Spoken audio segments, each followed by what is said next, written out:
All right. Hey, everyone. Welcome back from lunch. My name is Desmond, and I'm a trainer here at GitHub.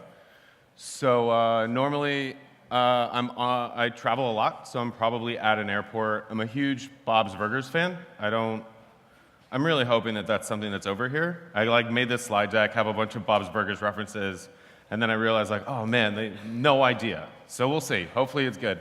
If not, hopefully they're funny for you.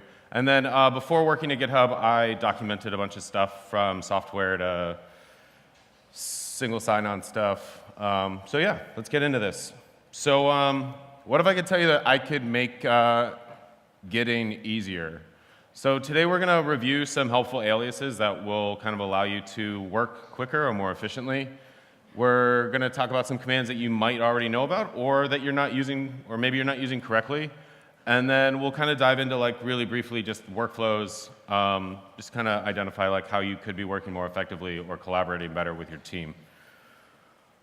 So looking very quickly at a workflow, we can see all of these crazy dots and you have no idea what's happening. So at the top we have what's called the GitHub workflow. That's where you just kind of have one long-term branch. Or long-lived, I guess. And so that branch is where your new features would come up from. So you would branch off of that, create commits, make some changes, and then merge into your master, your deployed code. If we look at the bottom, that's more of a Git flow. So that's when you have multiple lines that last for long periods of time. So you have things like your master, or that is your deployed or available code. Maybe it's a website that's live. And then every new feature gets built off of the develop branch, right? So just really quickly, so this talk kind of gets pretty advanced, so I wanted to start off with some really basic stuff so people don't get lost too quickly. But let's kind of look at what we're going to cover. So right now we're going to dive into there are these 4 areas that I identified when it comes to working in Git or just development in general. So right now we're going to kind of look at configuring your computer or your setup so that you're able to work more optimally. And then we'll start looking at what you can do while you're actually working or making changes to your projects, what you can do during the staging or the commit process, and then how you can modify the history of your project, right? So the first thing that we can look at is the idea of an alias. So aliases are really just shortcuts where you take a command that you normally run, let's say checkout -b, and you can make it shorter, so something like CO, right? So I'm assuming there are a lot of people in this room that probably have an alias or 2. So we have something like git status as well, so you could change status with an S. Some other examples would be using reset head, we could say unstage.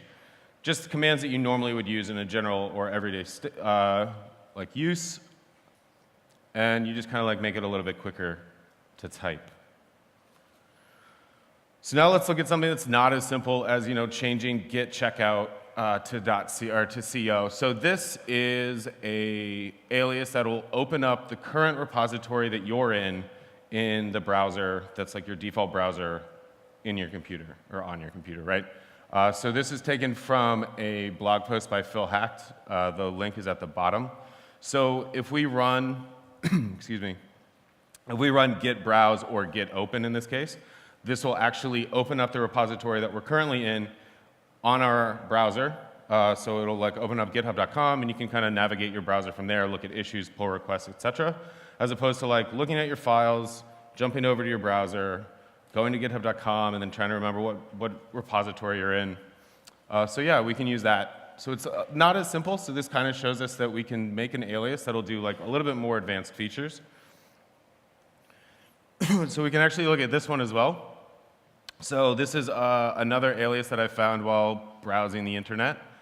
And this will allow you to create either checkout to a branch that already exists using git checkout, but using the number, the $1 or the $2, so we have our variables, we can actually either check out a branch that already exists using git, in this case CHS. But if you don't have, if the branch doesn't exist and you wanted to create a new branch, you can run git chs-b. It'll create a new branch, and then immediately afterwards, it'll run git status, and it'll identify what changes, files, whether it's untracked, modified, whatever, and that'll be displayed. This could be kind of useful if you typically jump from, you're working on feature to feature, and maybe you didn't commit the last changes you made before jumping to a new branch, right? So again, this just kind of shows us what we can do inside of an alias file. And this kind of brings me over to what we can do when we identify how we can use like a .gitignore file, and then we'll actually kind of combine that with an alias. So, like, quick show of hands, who knows what a gitignore file is? How many people are grabbing gitignore files from github.com instead of making their own? Okay. So, what if I told you that instead of making gitignore files, you could just get them for free from other projects, other open source projects? And we can do that. So there's actually a repository on github.com, github/gitignore, that has a laundry list of ignore files already created for a bunch of different languages. However, not all of the languages are covered there. And that's where I like to point people to github.com/trending. So this is just the trending projects for all of the different languages that are on github.com. And you can actually find something like, say, like MATLAB or something that's not necessarily a gitignore file that a lot of people are using, but there are plenty of open source projects that have MATLAB files. So their gitignore files already exist. So you can actually jump around and grab a gitignore file from a project with pretty much any language that you might be working with. There is a disclaimer that it's not guaranteed, but I have a feeling you'll be okay. So, sorry, I don't know why throat's dry. All right, so I created this alias file. Well, I took some Rob Cooper created it, and then I made some changes to it. So what this is an alias file that will automatically download a specific language's gitignore file from another repository and automatically add it and then commit it to your project. So in this case, we have we would run git ignores, and this will go out to the gitignore repo on github.com, and then it'll grab our Visual Studio.gitignore file, and then it'll add it and then do a git commit m with the fact that we're adding like a new gitignore file. We could change Visual Studio.gitignore to any of the other languages that are on github.com or another repo. So basically, we can run this, like we create a new repository, right? We create a new, we're working on a project. We know that we're going to need specific gitignore files. We can run gitignores when we set up that repository, and it'll automatically grab our gitignore file from another project. Yeah. So now that we've kind of set up our system, we can actually start working on our files, right? We can start making changes and go from there. So the first thing that we can look at is the idea of add-p. So everyone in the room is probably really familiar with using git add to take a file that they've made changes to and move it from their working directory to their staging area, and then they make a commit. When we look at -p or patch, it allows us to identify changes that we've made inside of one file and separate them out into different commits if we want to. So in this case, I made some minor modifications to a really crappy .md file, and I was able to take the changes that I made and apply them in two separate commits. This is kind of important if you're trying to create what's called an atomic commit, or take changes that you've made and make sure that those commits are related. So we can use patch to make sure that maybe we're modifying or editing content as opposed to creating new content or creating new files. So we can make sure that we're taking those commits and kind of separating those out as opposed to kind of one lump sum or giant cluster of a commit. It also makes it really easy to do a git reset or a git revert, more importantly, which is kind of how I like to view when I'm making a commit, is how easy is it going to be to do a git revert, how many other changes or how much stuff will I potentially screw up if I need to run a git revert and a bunch of different parts of this commit have to get changed or reversed back to what it looked like. So moving on, we've got git status, right? So everyone in the room obviously uses git status constantly, or at least once a day. So some really quick ones that I just like the different flags that we can use with status. So we have the -s and the -sb, and that kind of just displays your status in a more succinct or cleaner way. .status is just going to show you like what's been modified or what's been added. If we do the -sb, it's also going to identify the branch and then how far ahead you are in terms of commits. So, we could obviously take git status -s, apply that to an alias, and then when we run like git s, we could do like our git status -s or -sb. So, just like a quick workaround. It's also, I think it's just a lot cleaner than the giant block of text that you get every time you run git status normally. So now that we've made changes or we've created our commits, we can start looking at what we can do during the staging section of development or working with Git. And we're going to look at what's called git commit amend, which I'm sure, show of hands in the room, people using git commit amend, because they made that typo on that last commit, right? So a handful of people are using it, which is awesome. Git commit amend's a really quick way to fix a commit that you've already made on your project. It'll fix the last one. It'll open it back up so it'll allow you to edit it. In this case, we can see I made a mistake with my git commit -m. I said read mr.md as opposed to readme. I did a git commit amend. That opened up my commit for editing. I made the changes inside of my editor and then recommitted it. Couple things to note, my commit SHA obviously got changed because I've changed the history of the project. But I was able to make a quick modification before maybe I pushed it up to my repository. One thing that's really cool about git commit amend is that you can take a file that you maybe forgot to include in the last commit that you made, and by staging it, we can actually take it and put it into that last commit. So in this case, we can see that I have this file 1.md. I forgot to include it in my commit. I ran a git commit amend, or I'm sorry, first I staged it, so we can see I did git add file 1.md, ran a git status to show that it was sitting there, and then I did a git commit amend. I modified my commit message, and then it automatically grabbed that file that was staged. So if you have a bunch of files that you've made changes to, you forgot to bring it over from your working to your staging before you made a commit, you can run a git commit amend after you've staged that file, change the commit message or don't, either way it doesn't matter, and it'll automatically grab that file from the staging area. If you have files in your working directory that haven't been modified, or that have been modified but haven't been moved to staging, then those will still hang out. So those won't get brought over. It's only things that are in the staging area itself. All right, so now that we've kind of gone from setting up our PC, working, we've messed with the history of our project or staging, now we can actually jump into how we can modify the actual history or what the history of the project that we're going to be sharing with our coworkers. So we can look here. So this is rebase. This is a visualization of what rebase looks like using a tool that two of our Atom editors created, engineers created. So this is just kind of like what rebase looks like. We take commits from one branch and apply them on top of an existing branch. In this case, we're moving rebase-me on top of master and then merging master in using a fast forward merge.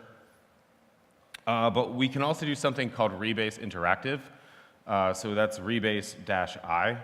Rebase-i will allow us to modify our commit history using a bunch of different commands. We can either squash things, edit commit messages that exist. So in this case, I used git rebase-i on head 6 after I messed up and did a head 7, right? And that didn't exist. So I did a head 6 here and then was able to go back in time and modify the commit messages in my project. I was able to merge some of them that already existed or squash. So we can see before I had give or take 7 commits, and some of those were just adding a lot of content here and there. And then I was able to use git rebase-i to take those changes and kind of merge them into one commit as opposed to having 3 or 4 commits identifying similar changes.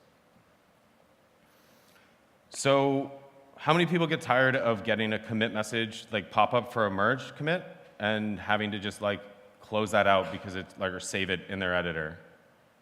No hand. Oh, one person, yes. Everyone else loves it. All right, so we can actually use a command or a flag called noEdit.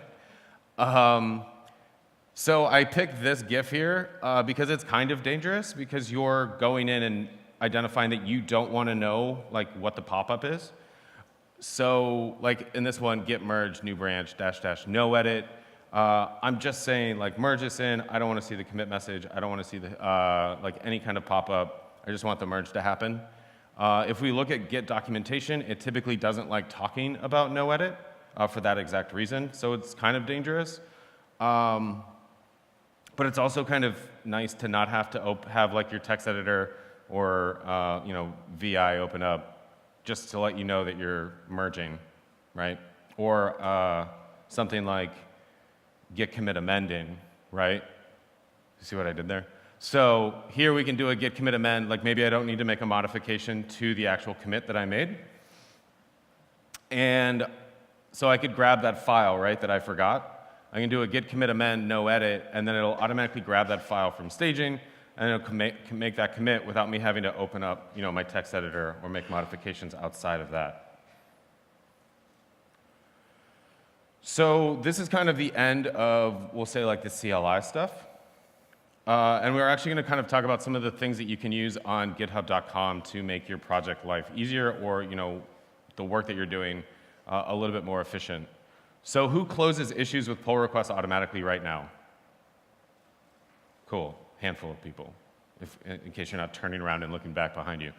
So when we create a pull request, we can use a handful of the words on the left, so fix, fixes, etc., and then identify a issue that already exists within that repository.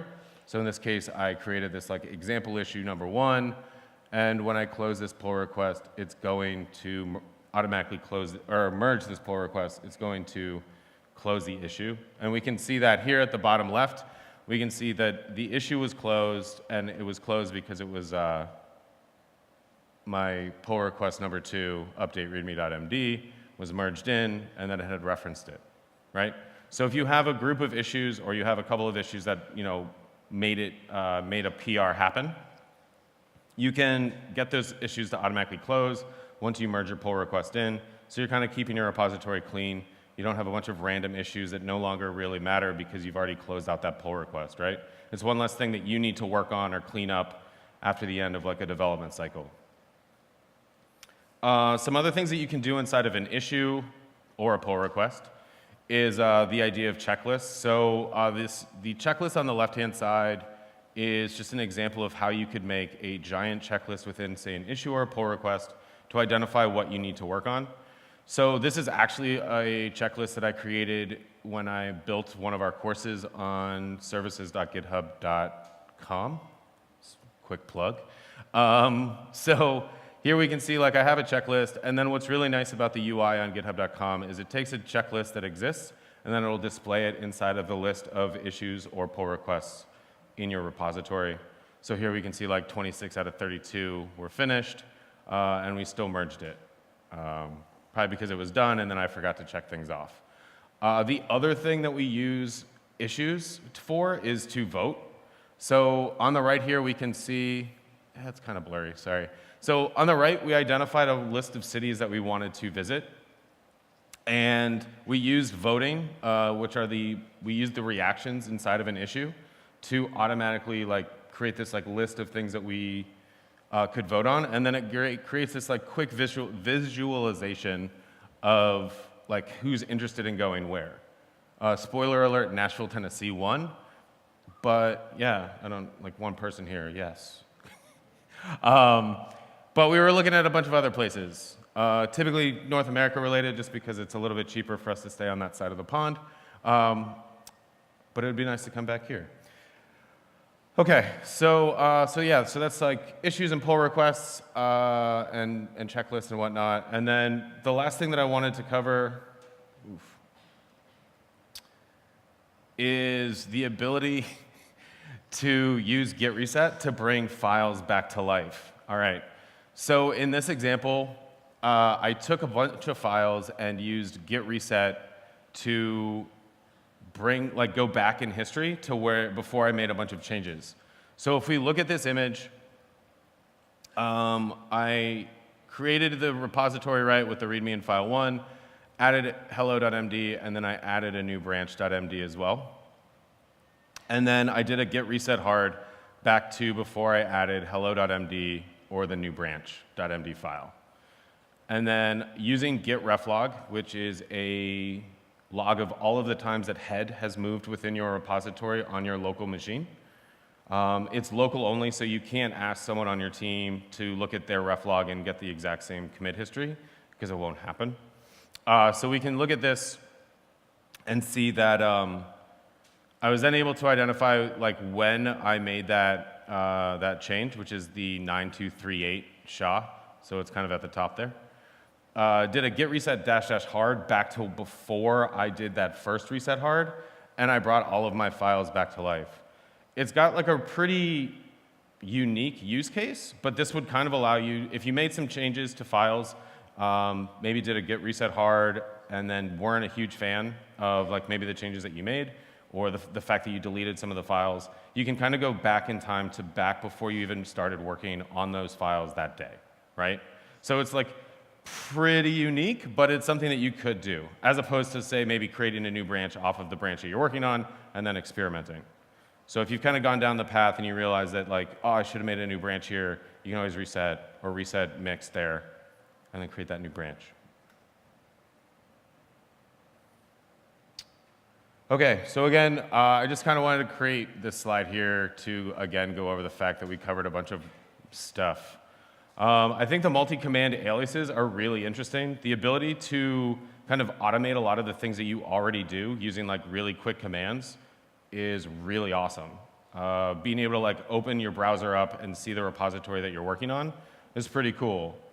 I also liked some of the simpler ones like the git checkout and being able to use like variables to either create a new branch or open up an existing branch. And those are like really easy ways to start messing around and really customizing your work area or the environment that you work in.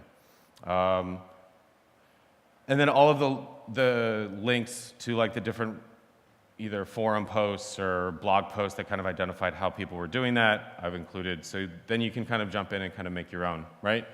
The git-ignore, being able to grab a git-ignore file from github.com, A, from an open source project, and B, that you don't have to create yourself, is really handy, and it kind of allows you to either work on an open source project like the GitHub git-ignore repository, or maybe contribute to an open source project that you're pulling a git-ignore file from. Again, add-p is really just trying to identify and create commits that are atomic and identifying things that are related. Again, I really like being able to just look at a commit and identify if like git revert is going to completely screw me over, or if it's just going to make that one small change that I committed, you know, go back, right? So yeah, and then commit amend. I like commit amend, especially for adding a file like after I've maybe forgotten it, because I do it all the time, and it's something that a lot of people don't realize that they can do. You can use git commit amend to obviously edit or fix a commit message that you maybe made a typo in, you typed too fast, your brain's a little bit faster than your fingers. But then you can also just take a file or a group of files and then add them to that last previous commit, especially if you haven't pushed yet. And then obviously rebasing and you know, no edit for really quick merge commits. All right, so yeah, my name is Desmond. You can find me on GitHub as @beardofedu. You can also email me at beardofedu@github.com. And if you have any questions for the services team at GitHub, you can find us at services.github.com or email us questions at services@github.com. We also have a booth here today called Ask Services. Wow, I can't talk. Please feel free to come by, ask us any questions. There are plenty of us to pretty much answer anything, whether it's workflow, maybe admin stuff, maybe just identifying how you can train your users a little bit easier. Another thing is, on our services.github.com site, we have a whole laundry list of free online classes that you can take or share with other people that are interested in learning Git or GitHub that are open source as well. So if you feel like contributing or building a class with us, you can do that as well.